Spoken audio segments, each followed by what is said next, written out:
quelque chose. Mais quelle chose? Et si la justice se laissait d'abord saisir par son contraire? C'est pas juste. Proteste l'enfant révolté par la réprimande qui eût dû s'adresser à tel autre.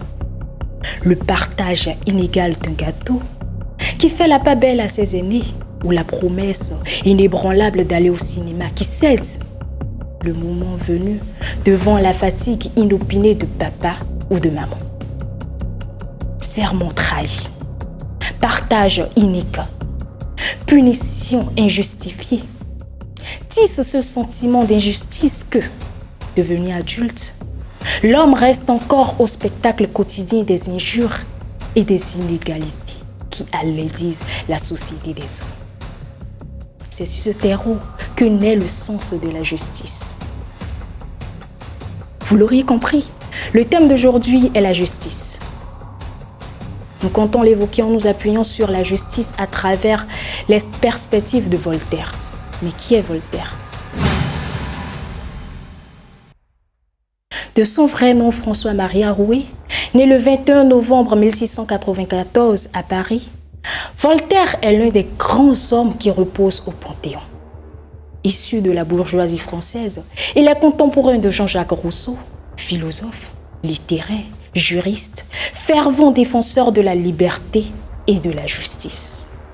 Voltaire est connu pour ses prises de position contre l'injustice à travers ses écrits littéraires et philosophiques tels que Candide, Cunégonde et bien d'autres. Sur notre thématique, l'auteur estime que la justice est le commun des hommes. Telle est la trame de son traité sur la tolérance à l'occasion de la mort de Jean Calas.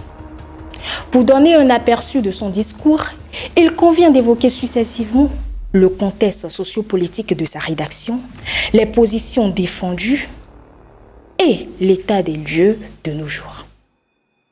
Le contexte sociopolitique.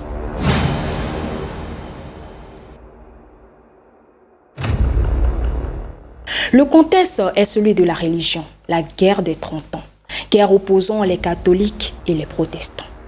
Alors, il est important de savoir que le discours de Voltaire a été motivé par l'affaire de Jean Calas à Toulouse. En effet, le 13 octobre 1761, le fils aîné de Jean Calas, Marc-Antoine, est retrouvé mort dans la maison familiale.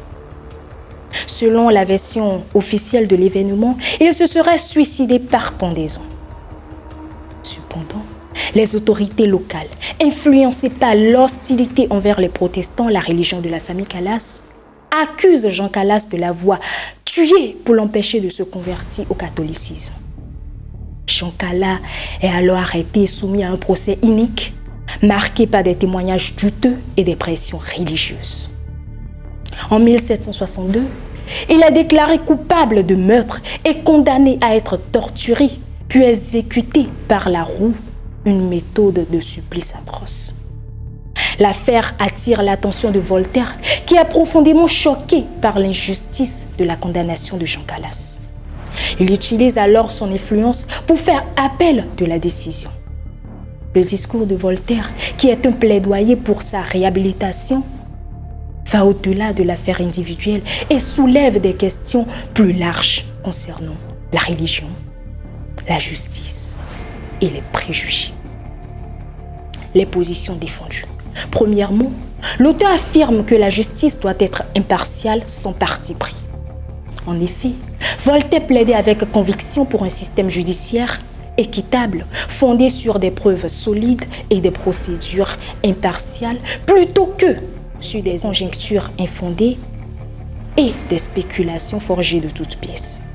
C'est Thémis aux yeux bandés. Pour lui, la justice doit être neutre, ne favorisant ni les riches, ni les puissants, mais traitant tous les individus de manière égale devant la loi. Selon Voltaire, il est crucial de protéger les droits fondamentaux de chaque individu. Deuxièmement, la justice doit protéger les innocents.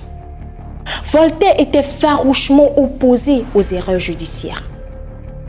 Il défendait l'idée que la justice doit avant tout empêcher la condamnation des innocents, comme il a démontré dans l'affaire Kala, où ce dernier fut considéré comme coupable avant même le jugement, exécuté malgré son innocence. L'auteur manifeste un besoin urgent de réformer et d'améliorer le système judiciaire pour éviter des injustices.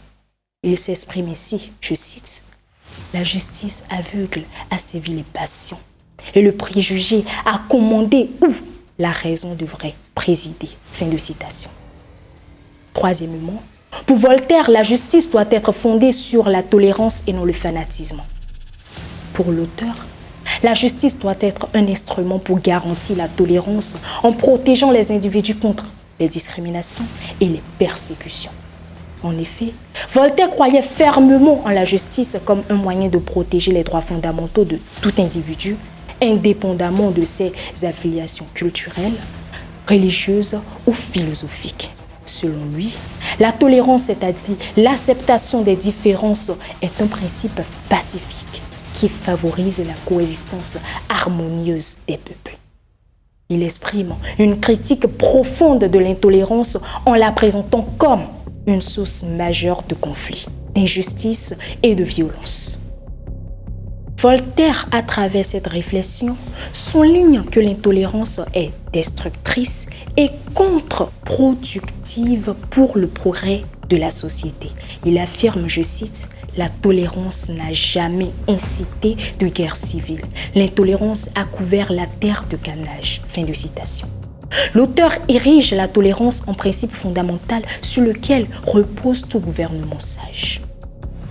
De 1761 à nos jours, quel héritage, que retenir? Le souffle de la pensée de Voltaire dans le droit béninois. Au Bénin, la constitution béninoise garantit la liberté d'expression, d'association et de religion à travers son article 23, consacre la laïcité de l'État en son article 2 et protège par son article 18 toute personne contre les sévices et autres traitements inhumains, reflétant ainsi l'importance accordée par Voltaire aux libertés individuelles.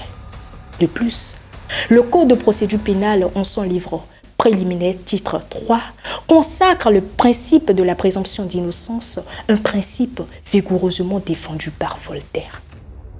La cohabitation religieuse est l'expression même d'une tolérance religieuse dans notre société.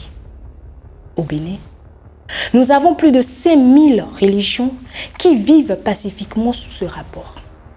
On peut dire qu'il y a une certaine forme de tolérance religieuse.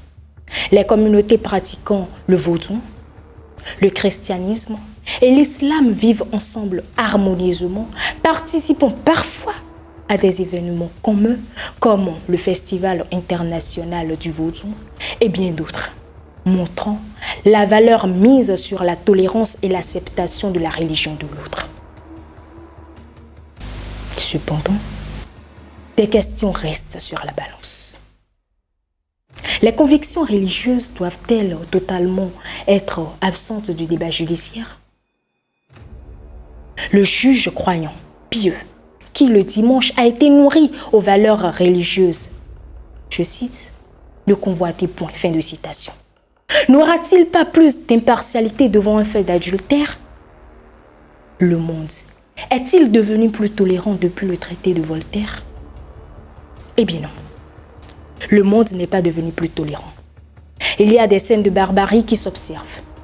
Au Bénin, nous avons plus de 5000 religions qui vivent pacifiquement. Mais dans le même temps, nous sommes souvent confrontés à des difficultés sécuritaires, notamment des actes terroristes, qui sont souvent mus par des considérations d'ordre religieux.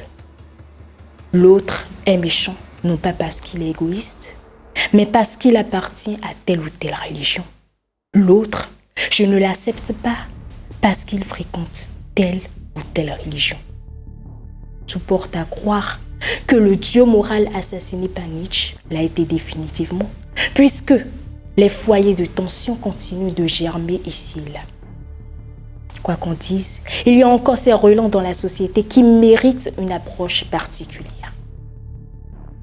En embrassant les idéaux de Voltaire, nous pouvons contribuer à construire un monde plus juste, plus pacifique, plus harmonieux pour les générations futures. à tous. Il est crucial de continuer à défendre indubitablement les principes de justice et de tolérance que Voltaire a si éloquemment défendus. Sur ces mots, je vous souhaite une bonne réflexion et vous encourage à approfondir cette pensée dans vos propres méditations.